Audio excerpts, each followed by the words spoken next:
Hello and welcome to the Deathcast. I'm your host, best-selling author and journalist Ian Totten, and I'd like to thank you for joining me for this special episode. Before we get into the episode proper, however, as always, I have the normal plugs. If you'd like to follow me on social media, just search for author Ian Totten or the Deathcast. If you enjoy the show and would like to help out, please consider leaving a 5-star review wherever it is that you find your favorite podcast, subscribing, and sharing the show on social media. If you'd like to sign up for the show's mailing list, go to corpsecreekpublishing.com, click on the sign up button. While there, please consider making a donation. Buy me a cup of coffee or a pack of smokes. No amount is too small, and of course, no amount is too large.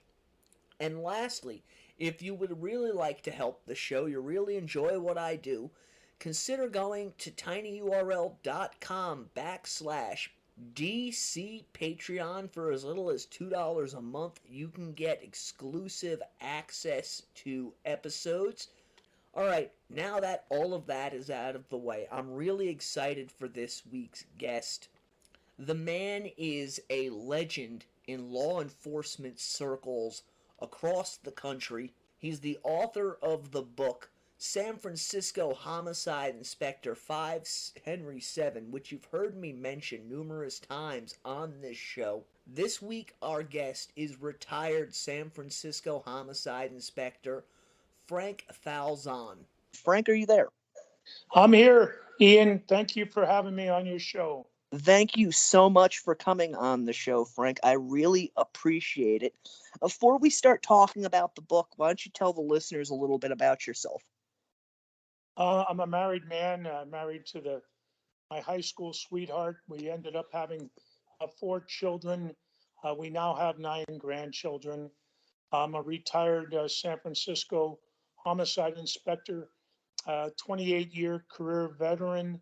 I spent 22 years in the San Francisco homicide detail, where I handled over 300 of the city's murder cases over those 22 years. Some of them, the most prolific cases, front page stories during the 70s and 80s into the 90s, when San Francisco was going through a very violent, turbulent time. Um, all I can say is after my career, I'm so honored to have been a San Francisco police officer. I met so many of the finest men I've ever known in my life. Of course, there's always those bad apples, but I never associated myself with them, and they more or less weeded themselves out of the police department. So, it's your career is just astonishing. I've actually read a couple articles that compared you to the real life Dirty Harry, which is you got in contact with me because I left a review of your book. It really did. It put me in mind of that character from the movie, minus the over the top violence that Hollywood interjected. What was it like being a homicide inspector in San Francisco during the 1970s?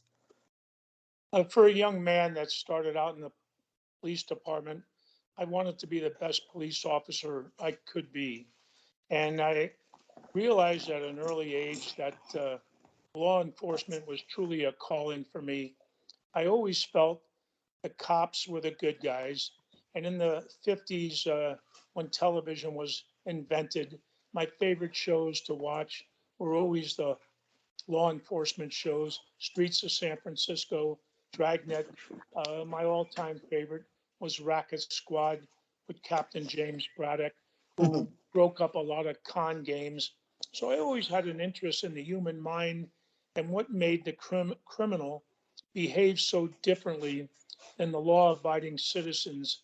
Um, so I knew this was a career that I wanted, and I was proud to be a San Francisco police officer.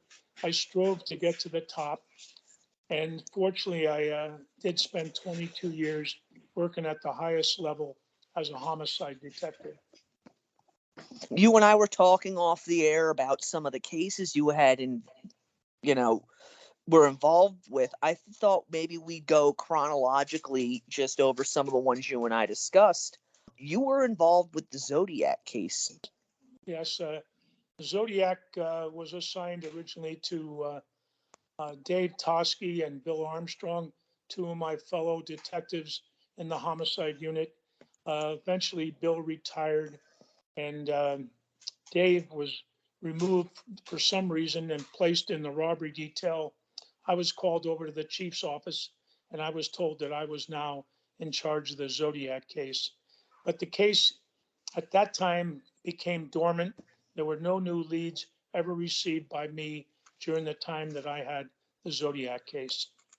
So you didn't get any of the letters or anything like that sent to you? No, by the time I got the case, it was probably around 75, 76. Okay. And most of all the interest and action coming in from citizens of San Francisco and around the Bay Area uh, ceased. No new leads during the entire time I was the investigator in charge. That had to been, at least I would imagine, frustrating. You get this big case dropped on you and there's nothing going on with it. Well, normally I would have had time to dig into all the work that previous detectives Armstrong and Tosky had done, but I never had that good fortune. I ended up with three capital murder cases. Uh, the one was a fellow by the name of Robert Lee Massey, a serial killer, robber. The other one was obviously nationwide news when Dan White shot and killed Harvey Milk and Mayor Moscone. And the third case was a guy named Roland Lucchini, who worked for the water department and under similar circumstances as Dan White, killed three of his fellow employees because he felt he wasn't being treated correctly. Those three capital murder cases all dropped on my desk just about the time I would have liked to have looked into past information received on Zodiac. You and I have talked about this. I've actually covered this case quite extensively on the show, and that was the murder of Frank Carlson and the horrific rape of his wife, Annette. I never heard of this case, and I'm pretty well versed in, crime. This was a mind blowing case to me, so much so that I had to dive into it and find out about it. What was that case like working it? Oh, for me, the Carlson case remains my single most tragic event, only because at the time I was a young married man with a family. My wife and I had just purchased a home, and we were remodeling our home. And that's exactly what Frank and Annette Carlson, recently married, bought a beautiful home on the corner of Kansas Street near San Francisco General Hospital. And they were in the process of remodeling this cute little Victorian. Annette had gone to bed, left the upstairs bedroom open. Her husband was downstairs in the dining room area, and he was working on his bookkeeping for Safeway stores. An individual climbed through that open window upstairs. Annette awakes uh, to a man standing over her bed with a knife. She screams, and from that scream forward, the most horrific, and I mean horrific, events occurred over the next 4 or 5 hours. We would come to find in our investigation, as much as the man demanded money, this was never about money. He came into Annette's house wanting to rape her, viciously rape her. So, in order to do that, he had to kill the husband. He had Annette tie her husband to a chair in the dining room area. He used cut off lamp cords that he cut, and then he cinched them tighter.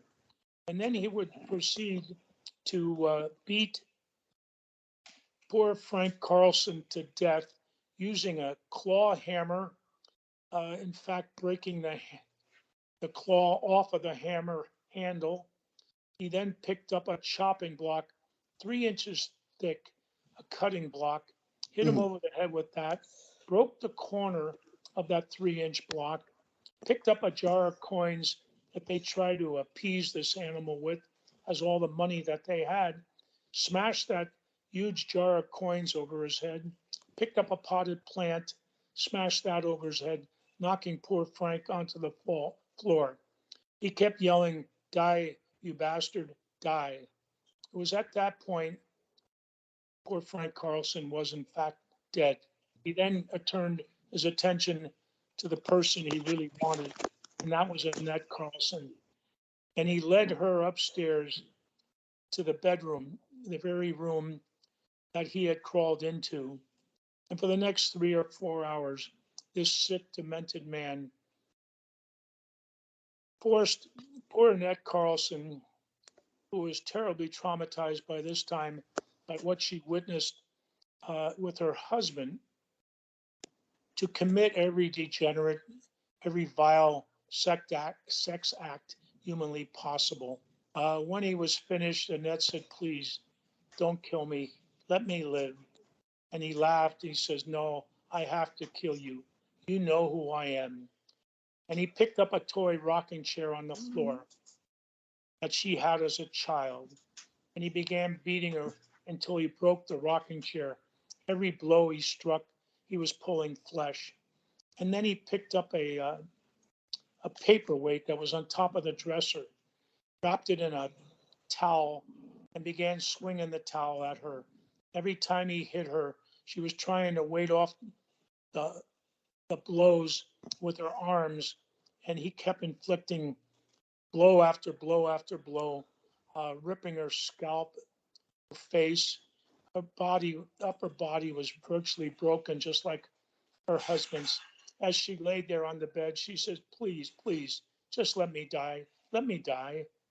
And he reached down and took his knife and just, "I'm going to let you die," and sliced her wrist, picked up a can of paint thinner they had been using to, picked up a can of paint thinner that they had been using to paint their house. And in the process, he pours that paint thinner around poor Annette, lights the bedroom on fire, goes downstairs, uh, pours the kerosene around Frank Carlson, lights the dining room on fire, and he walks out of the house. Thankful for the fire department, San Francisco Fire Department extinguishes the blaze. Annette was able to crawl out onto the rooftop, scream for help, was eventually rescued. I got there, I could not believe what I was seeing, but not knowing all the circumstances, I said to my partner, I said, "Jack," I was working with Jack Cleary. I said, "Jack, I'm going to go over to the hospital and see what I can find out from the surviving victim." When I got to the hospital, I couldn't believe it. 3 nurses come running out, and one of them looks at me. She says, "You have to catch that man. You have to catch him quick before he does this to somebody else." I had no idea what she was talking about.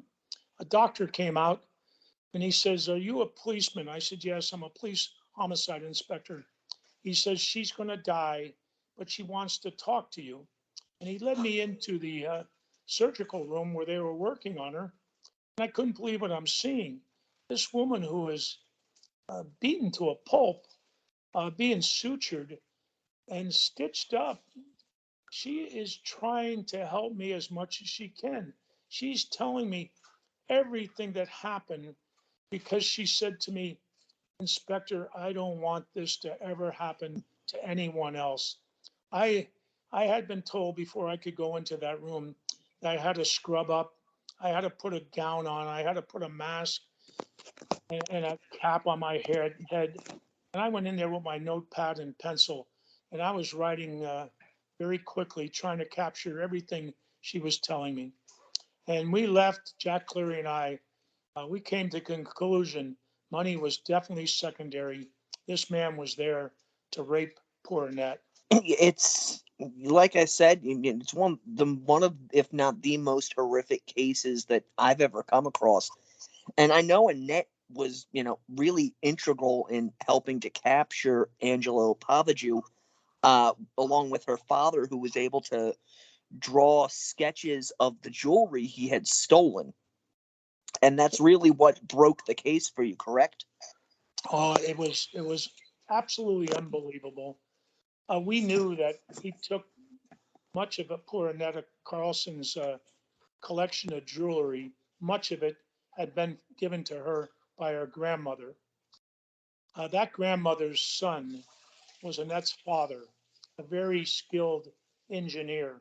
And when he was at the hospital, he kept begging me, Inspector, I have to help somehow. Think of some way I could help. So I said to him one day, I said, you have skills, artist skills. He said, absolutely.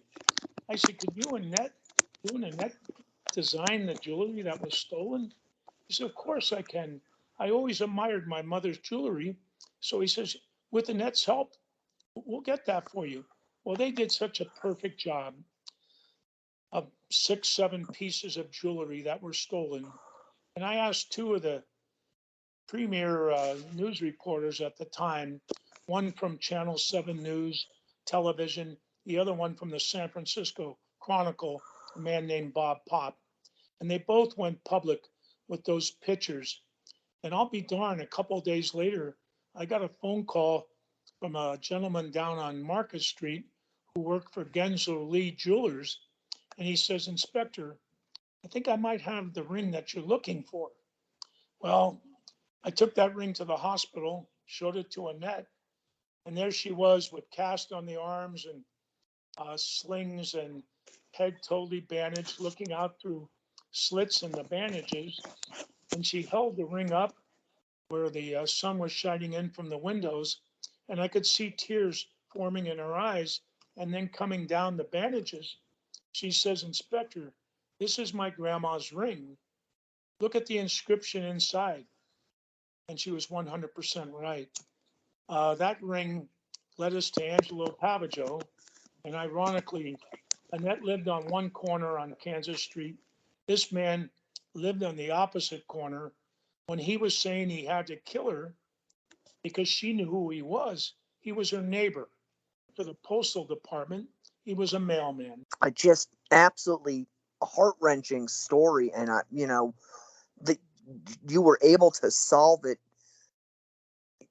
using really just good old fashioned police work and none of the stuff that people may see in television shows. And that's really the crux of your career is, you beat shoe leather and went out there and found the information that you needed. Ian, I always wanted, as a young boy, police work was not my first choice. I wanted to be a baseball player. And I was pretty good in little leagues into my teen years. I was a very decent high school baseball player. I ended up with part scholarship to the University of Santa Clara and a full scholarship uh, to Gonzaga University to play baseball. It wasn't in the cards for me. I became a married man with children, joined the police department. But I didn't like the idea that police seemed to work very hard and drink very hard. I was not a good drinker. I started a softball league. Baseball was so much of my life that the chief at the time took notice. He said, Frank, you did something that I wasn't able to do. And I said, what's that? You're the chief. What could I do? He said, uh, you got my police out of the bars and onto the ball field. So he really appreciated me. And I was put into the homicide detail at a very young age. It was the highlight of my career. But the only way I felt your career could be judged, just like a ball player's. It's not a ball game. It's not one home run. It's a career of home runs. It's a career of great games. So every homicide to me was important. And the only way I could hit a home run was by solving my cases. So that became the premier thing in my life, my career. Now, how were you able to balance, your work and home life? You're seeing these horrific things day in, day out, then you're going home to your wife and your children. I would imagine that had to be very difficult to disassociate between the two. Well, for me, I never came home and talked about my job. My family was as important as my job was. My family was and always will be number one. In fact, when I retired, my peers gave me a terrific send off. There was over 400 at the Irish Cultural Center for my retirement party. And I looked out there, and these were the people I respected.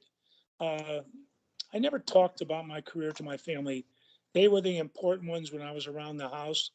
Um, so they had limited knowledge, although my wife, my oldest son, always read the paper, always watched the news. So they knew what dad was up to.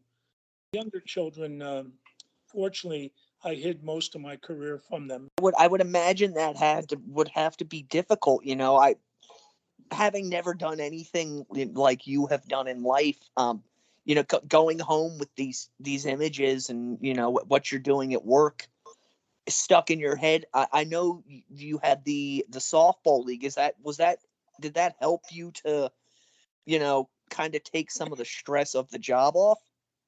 The softball was absolutely part of my life. Putting together an all-star team from the police department, going up to Lake Tahoe and playing in state champions, state championships, winning it 2 years in a row. All those things were important. But the single most thing I can say that kept me level, I guess would be the word. My father's occupation. He was a very good carpenter, a very good craftsman, and he died when I was a very young boy. And he had been my hero. He's the Mhm. one, even though he was an immigrant from the island of Malta, and he was a star soccer player. He said, called me Sonny. He said, Sonny, you're not going to play soccer. You're going to play the American sport, baseball. So my dad was always my hero, my idol. And as a young adult with a house that needed remodeling, I was always doing carpentry work, adding rooms where that possibility existed. So I would say between the softball, coaching my oldest boy's basketball team, uh, building houses, I actually end up building 3 houses in retirement. Carpentry played a big part in trying to keep my sanity about me. Yeah, and that's I know this is a little off topic, but I mean, you see the stuff that's going on now with cops assaulting perpetrators and whatnot, and it's almost like they can't turn it off. What's happening now? It's very very sad, and I've seen it coming for most of my retirement years, where law enforcement was being downgraded. When I Yeah. came in, I was told you'd be the last group of police officers that will be high school graduates or 2 years of college. In the future, they will be demanding that you have a 4-year degree. Well, I think you and I and the rest of the world will agree diversity in all organizations is very, very paramount. But the way they went about it was not the way I thought they would accomplish what their end goal is. They lowered standards to make diversity work. Whenever you lower standards, you get what happened in Memphis and you get Mm-hmm. what happened with George Floyd. And since the George Floyd case, uh, it's been horrific on your major city police departments. They're not replacing the retired person. They're not replacing the ones that are disabled. They're not replacing the person that is retiring. So most of these major departments now are very short-handed. Crime is in an increase, and they've also limited good police work. There's very little proactive policemen anymore. There's very little follow up on these burglars that escape in cars because they're told police are told don't get involved in chasing. And, in our day, you didn't have to chase them. You used your radio and you would follow them into another section of the city where that other car would pick him up and until he was captured. Just not happening today. Yeah, it's two different worlds. You really had to work your job instead of just throwing your weight around. Policemen, and I'm only speaking because I have so much respect for them. They're pretty much simple people. They have a job to do, protect and serve, and then they go home to their spouse. They have a mortgage. They have children, and they're just trying to do a job. But there's a part of society that feels policemen go to work to shoot and kill, to beat up people, and that's so far from the truth. I highly recommend to your radio audience, you really want to know what police work is about, buy our book, 5 Henry 7, and you'll see 13 prolific homicide cases detailed about how these cases are broke. I couldn't compliment my peers back in the 70s, 80s, and 90s. Uh, I thought we were heading in the right direction. So I'm a little disappointed as to where we are today in San Francisco. That is understandable. You give your life to something and turn around and see that others came along and ruined what you helped build. So true. So back to the book. I've covered this case on my show, The Zebra Killings, also known as the San Francisco Death Angels. You were involved with that. I believe, if I'm remembering correctly, you were involved in one set of the homicides, not all of them. Uh, everybody, this was all police on deck. When the zebra cases were happening, it was pretty much kept just within the San Francisco confines because of the content. The news media was not really blowing this up very big. In San Francisco, it was huge. We had 15 people shot, killed for no other reason than the color of their skin. And it seemed to be all emanating out of a place on Market Street called Black Self Help. Very people that were reaching out to help Black people rise up were being targeted and murdered during this spree by what we come to find out death angels within the Muslim mosque on Mm-hmm. Geary Street, across from Fillmore Street. Uh, the second murder case caused by a death angel, my partner and I were out working a murder case. It was twilight, it was still light out, and we're driving down Haight Street and my partner says, Frank, that was gunshots. We heard pop, pop, pop. And I said, definitely, Jack. And it came from right around the corner. So Jack turns the corner. My partner, Jack Cleary, he was driving. And as we turn the corner, we see a car uh, pulling into UC Extension. The young lady was going to night school. And this young lady is hanging out of the passenger side of the car and she's just been shot. Jack pulls up, jumps out of the car, and starts running towards me. I started to follow Jack, and I realized, get back on the radio. So I went on the radio and I put out a code 3 red light and siren for an ambulance to assist the wounded victim. And then I put out a 406, the hottest call on a police radio. I want all units to respond. The suspect just shot this lady. We heard the shots. He's in the vicinity. Well, the 406 got every unit downtown rolling towards UC Extension, the California school where this young lady was going to night classes. Uh, Very alert, two uniform officers spot a man sweating profusely, dumping his jacket into a garbage can. They take him on. They find the weapon. They find the bullets. We have our suspect. He gave me a statement, and it was very, very self-serving. It was very brief. He said that she offered him a ride. He got in the car. She called him the N-word, and he had to shoot and kill her. It was a phony uh, statement, but he did admit to the killing, and it did play a big part in solving uh, 4 men being convicted of these 15 murder cases. Yeah, I believe that was Francis Rose who was shot, and Jesse Lee Cooks was actually the man that you guys captured. Just a couple of questions. Again, I covered the show or the case on my show a couple of weeks back. Were you involved in any of the, the drag netting where they were going into, predominantly African American neighborhoods and stopping people and questioning them? We all were. I probably not so much because I had a full caseload. So I was doing my cases along with helping the two primary inspectors, Gus Carreras and John Cortinas. There were uh, two other men brought in from the burglary detail, Carl Klotz and Jeff Brosh.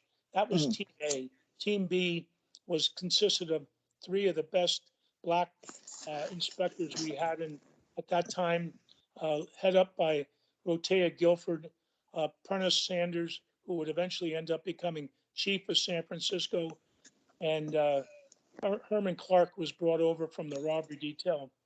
So those men, they had a team of officers that uh, would go into the different black areas, try to figure out what was going on with all these random killings.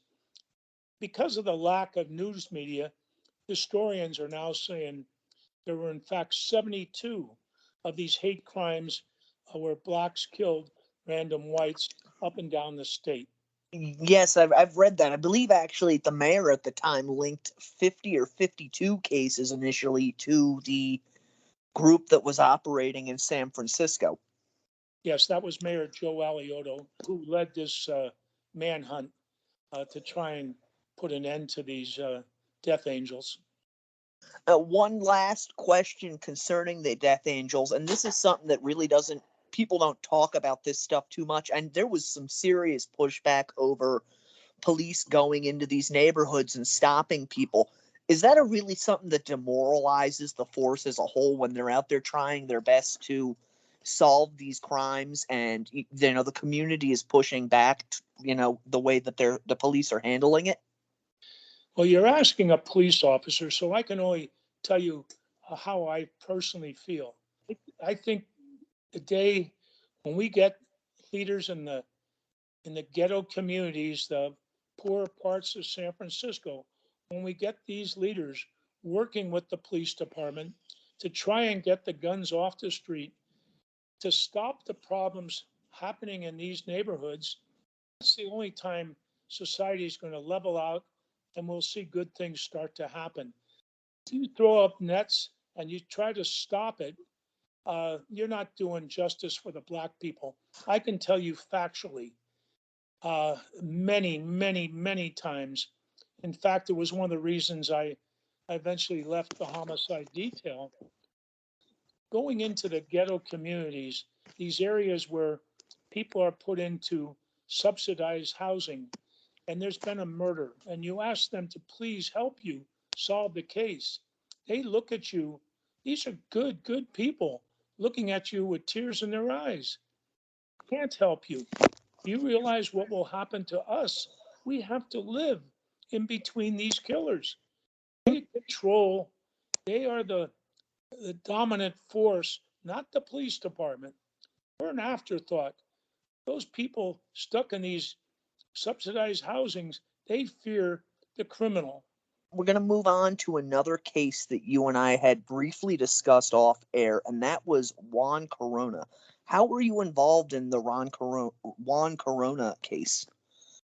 Well, the Juan Corona case, it started down in Yuba City.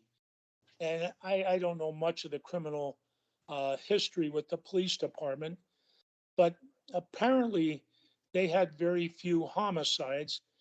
And when initially uh, the bodies start turning up, the crime scenes were not being protected. And in fact, helicopters, I understand, and were flying overhead and dropping news reporters down on the ground. And news reporters were finding more bodies and evidence, and it seemed like the whole crime scene down there was expanding and wasn't being protected correctly. So I think his name was David Teja, who was a district attorney at the time, put a call into the chief of inspectors in San Francisco.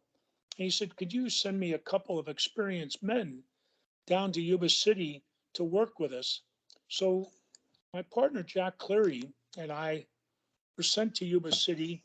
We worked very close with their department, but we also developed some leads on our own that tied in the pen that this killer was using to kill 25 itinerant farm workers.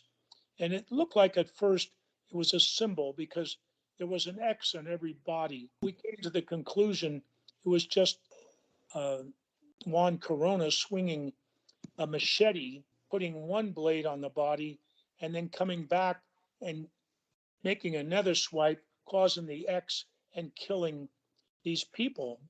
And then he would go back and he would log on a piece of paper the killings using a pen with multicolors. I think it was 8 different color inks. And we come to find out, Jack and I, that this pen came from a small town in Italy, uh, right outside of Florence.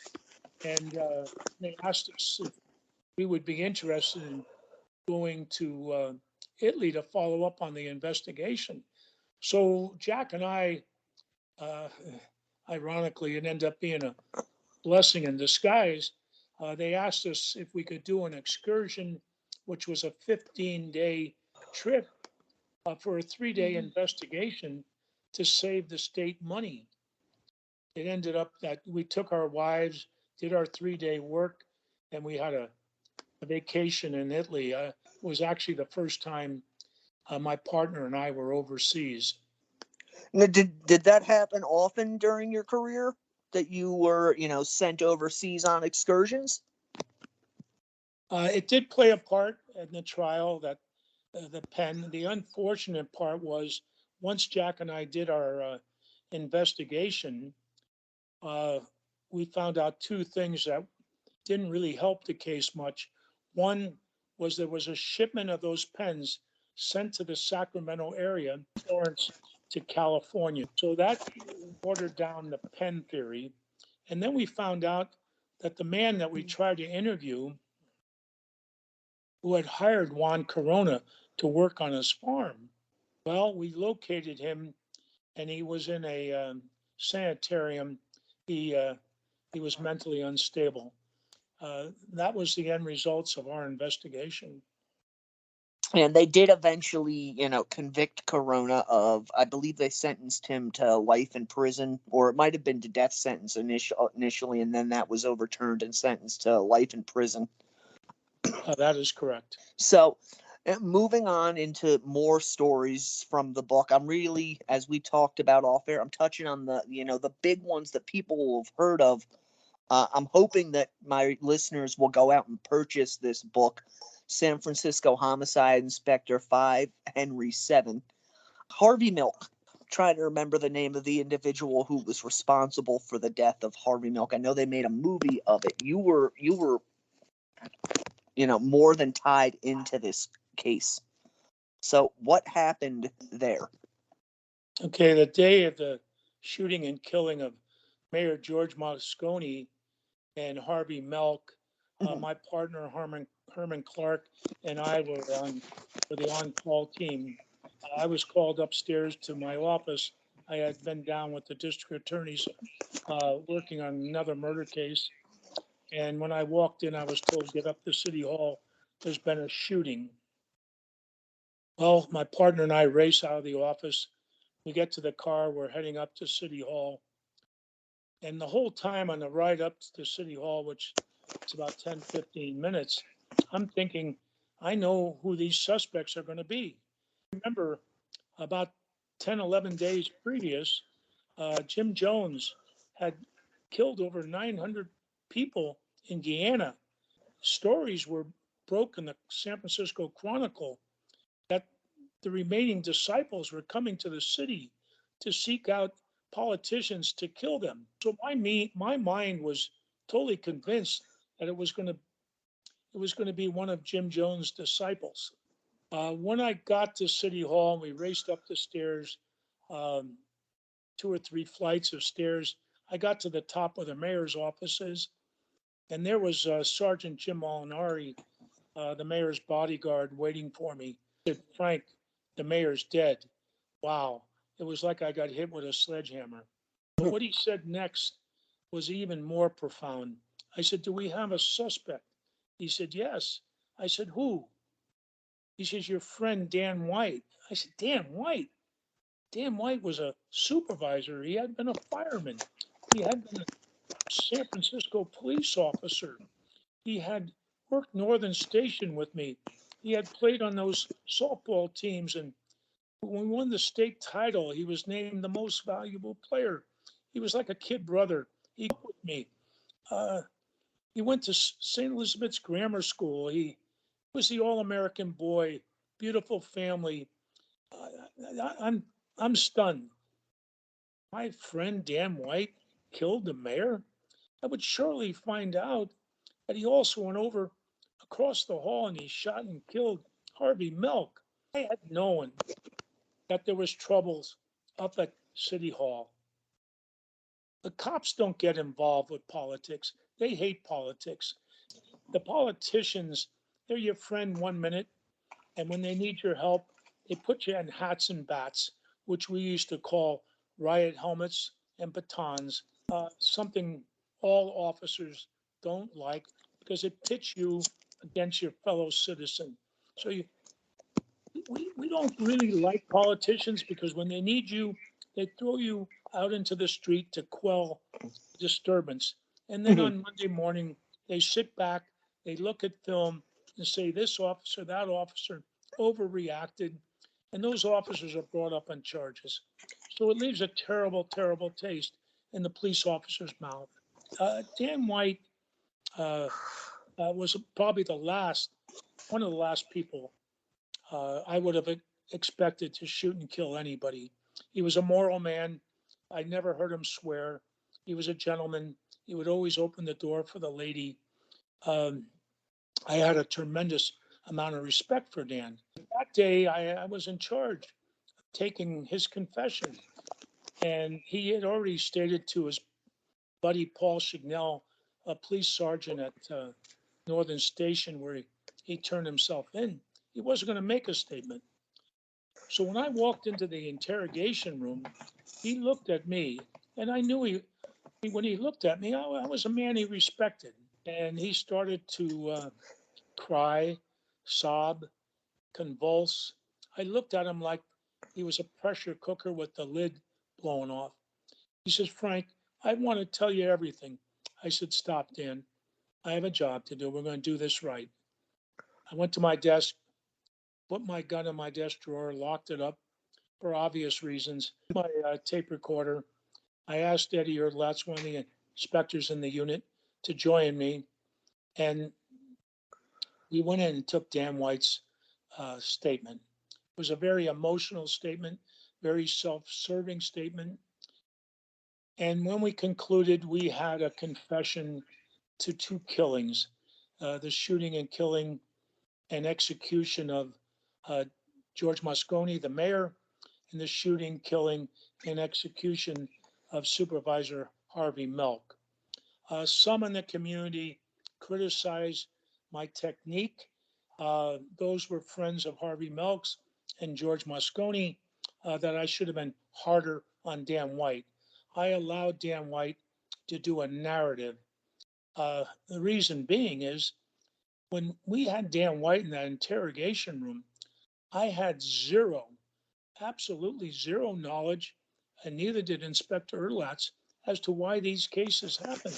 The fact Dan White had been a policeman, the fact he had been a fireman, he was familiar with procedure. So I looked at him. I said, "You tell me in a narrative way." I was feeding off of everything he was saying. We try to be as complete and thorough as possible. The whole object of taking an interrogation of a murder suspect is to obtain a confession and a reason why. And that's exactly what we did. He ended up getting convicted, I believe, manslaughter, I believe it was. That had to have been, like a punch in the gut, I would imagine. The city of San Francisco was turned upside down when those verdicts came in.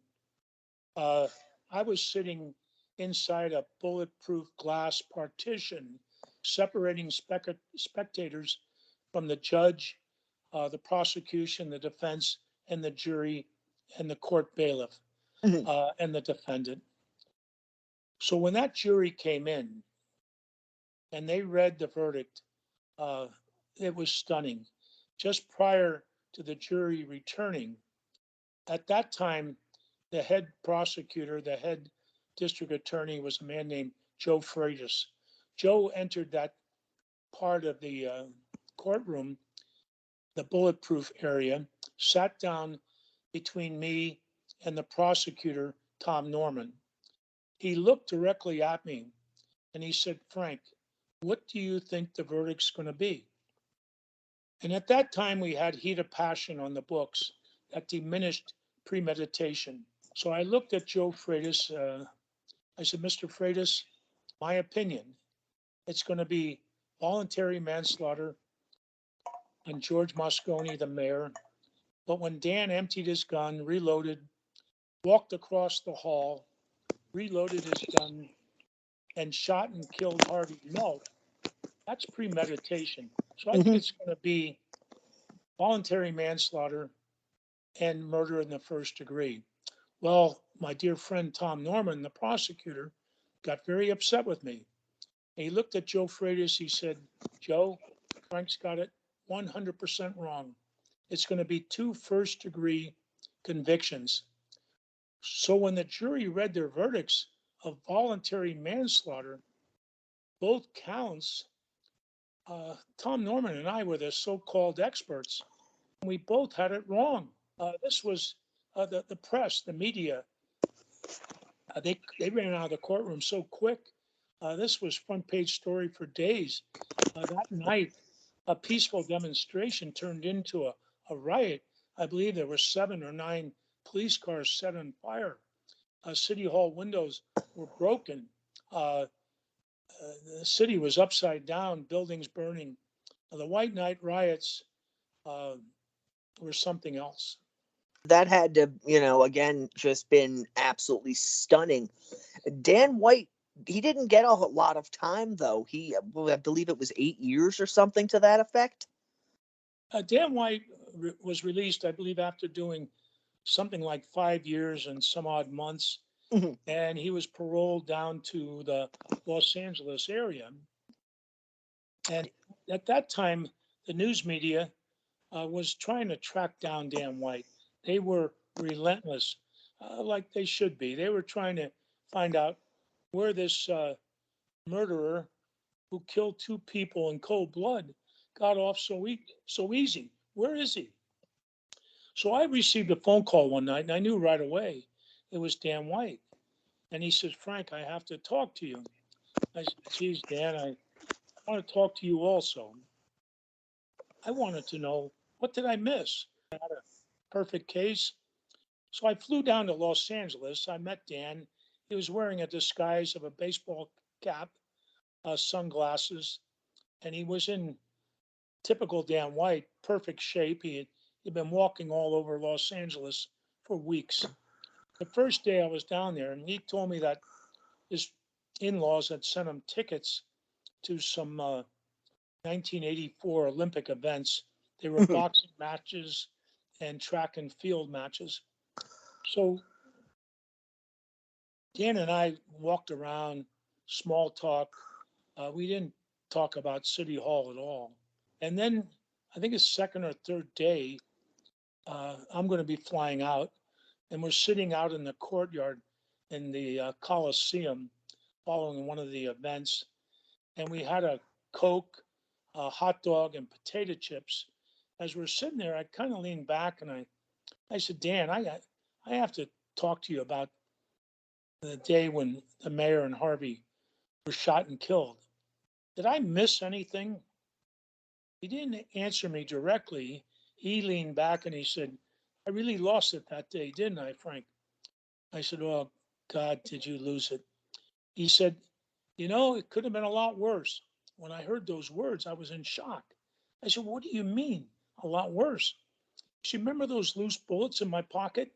He said, I had 21 bullets. I said, yeah, I remember that.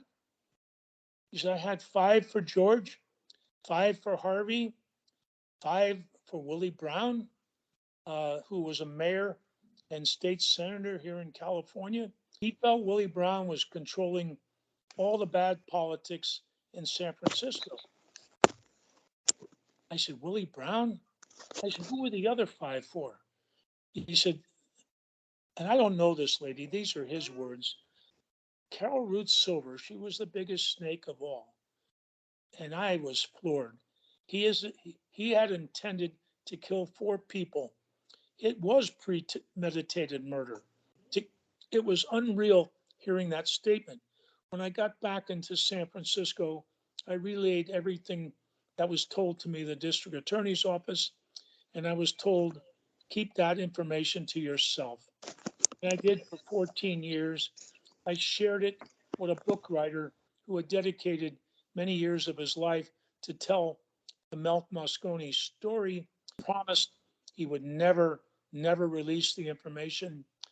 But unfortunately, I guess he needed a payday. The story went public, and there was no way I was going to deny it. That kind of being told that kind of information from someone who, if you read the book, the two of you were extremely close. That had to have left you feeling, like cold and hollow inside. That's not something you would expect to hear from an individual who you thought that you had known. That's why I keep saying, Ian, that your radio audience, if they really want to read a book about murder and how cases are solved, they should invest in 5 Henry 7. It details 13 of the, like I said, the most prolific murder cases. I worked in over 300 cases. It's an interesting book. It's selling very, very well on the West Coast. We're trying to get more attention in the Midwest and back east. Um, just to show you, I have 2 boys in law enforcement. My oldest boy, Dan, became a San Francisco policeman after graduating from the University of Santa Clara. He had a business degree, but he wanted to be a policeman. He left after 5 years, went into the FBI. He's now retired. My other boy is now a captain in the police department in San Francisco. He's a graduate of St. Mary's College. Both boys I hold in the highest respect. They're what a cop should be. They're good, they're honest, and they'll never tell a lie. They'll never mistreat people unless they're being mistreated. But those 2 boys said to me, Dad, think twice about writing a book. Cops can be condescending and they could put you down for going public with your stories. So I thought about it and I said, a few more years and all my peers and myself will be history. This is a book that I think the public should know about and my family should have for history. So I went and I did the book. Ironically, my biggest supporters are San Francisco police officers, active and retired. The good cops are saying to me, Frank, you wrote my story. You told my story. I didn't do all the heroic things that maybe you did. I didn't have the cases you had, but I was a good cop. And I know what they're saying is true because I knew these men. And the thing about it, the San Francisco Police Department now has bought 500 of 5 Henry 7 books, and they are giving them out as a history book and a textbook to the young officers joining the police department, saying this is when police work was at its best. Again, I've read the book. There is nothing that I don't believe anyone can go after you for in the book. It's like a hard-boiled detective novel where you give the beginning, middle, and end of every single case that you cover. in certain instances, such as the zebra killing, you talk about what was going on in San Francisco at the time as far as the civil unrest and how those crimes, helped fuel that civil unrest. Uh, like talk about one last case. This is probably, I would imagine, maybe the most high profile case you were involved in, next to the Dan White case. And I believe, if I'm not mistaken, you were actually involved in a Netflix series about this, and that was Richard Ramirez, the Night Stalker. Yes. Initially, we had our own murders up in San Francisco, and it seemed like LA was being bombarded with a serial killer that at that time the newspapers had dubbed him the walk-in killer, the Valley Intruder. And this individual was horrific. His crime scenes were uh, something very macabre. He was a dedicated Satanist. Everything he could do that was despicable and horrific, he would do because he was a disciple of the devil. So we ended up having a case in San Francisco out by Ocean Beach, very middle class, higher end neighborhood out off of Slope Boulevard by the San Francisco Zoo, Harding Golf Course. And this was a manicured area, and it was a middle aged Asian couple. What had happened when we pulled up, the crime lab inspector showed us where the individual had pried open a basement window using a tire iron. It was a Toyota tire iron. Pried open the window, entered into the house somewhere around 10, 10:30, 11 o'clock, climbed the inside staircase, walked right into the sleeping couple's bedroom, shot the husband dead in bed, shot the wife, and while she was moaning, she was still alive. Uh, he sexually raped her. Uh, the case is about as horrific and as horrible because of the satanic things that this individual went and did after brutalizing this wife and shooting her and then raping her as she was dying in pain.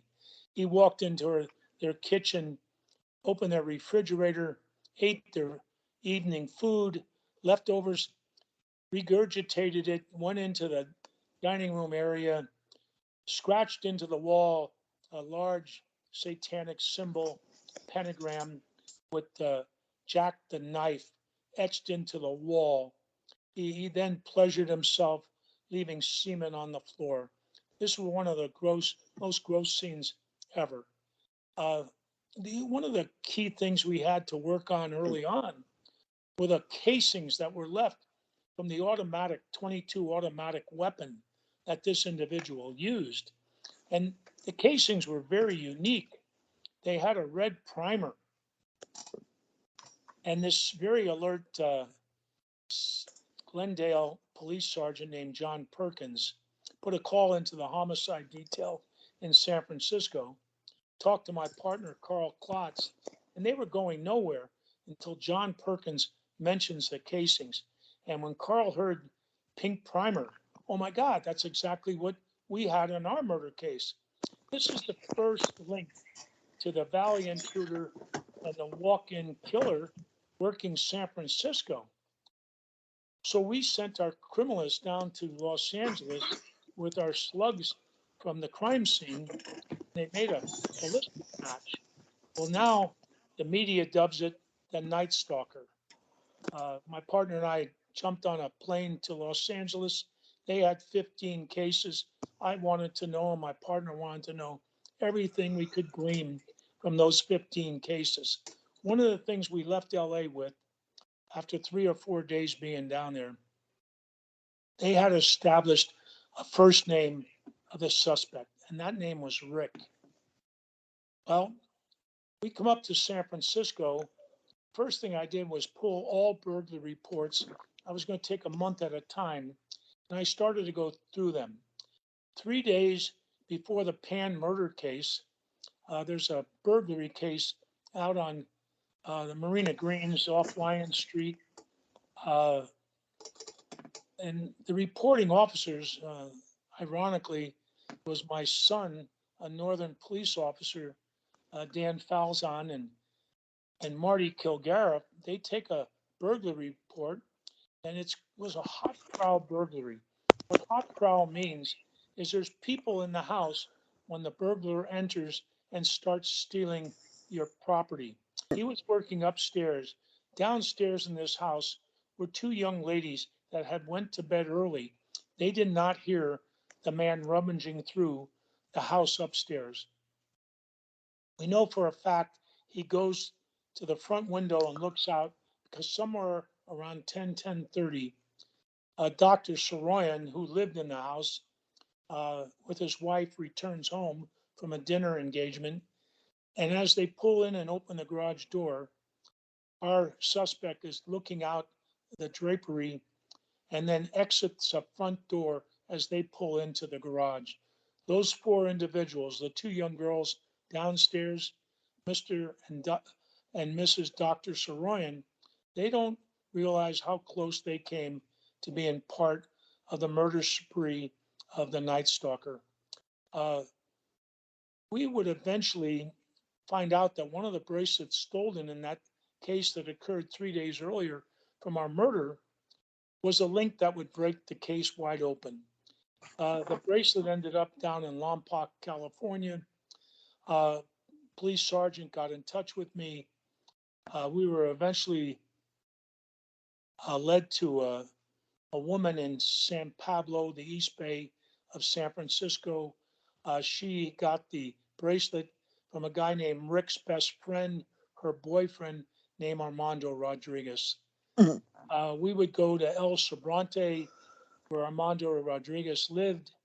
I would have a personal conversation with him that is detailed in the book, and it's a very, very emotional time in my career, and I'm sure in the criminal career of Armando Rodriguez. Eventually, he gives me the name Richard Ramirez. Those two words broke our pan case and broke the 15 murder cases down in Los Angeles. There you have it. You're the man who broke the Night Stalker case. There's a lot more in the book on the Richard Ramirez case, as well as a slew of other cases that we didn't touch on. That I can't recommend this book, 5 Henry 7, enough. Got a minute or two left, Frank. Is there anything else you would like to leave the listeners with? Well, I know your listeners are the good people that care about crime. They want their city safe. All I can say is read the book. 5 Henry 7 tells you what your police department's doing for you while you're asleep, while you're awake. We are the ones out there standing between you and the criminal, you and the bully, you and the person that's trying to separate you from the things that you worked hard for. Uh, we need your backing because the media right now is playing in the criminal's corner, and that has to stop. We all have to pull together. Yes, we want the bad cop off the force, but we want all the good cops to have the good people's backing. And we need the ghetto community, the ghetto leaders to step up, support the policemen, and let's clean up our cities so that we all can live in peace and tranquility and everybody can accept everybody for who they are. Thank you so much, Frank. Again, that book is San Francisco Homicide Inspector, 5 Henry 7. You can get it at Amazon, Barnes & Noble, and I believe you can even get autographed copies through Frank's official website, frankfalzone.com. There'll be a link in the description for the show. Thank you so much for coming on, Frank. I really appreciate it. Thank you, Ian. It's been a pleasure. All right, there is our interview with retired San Francisco Homicide Inspector Frank Falzon. The Deathcast is a production of Corpse Creek Publishing. Until next time, stay morbid.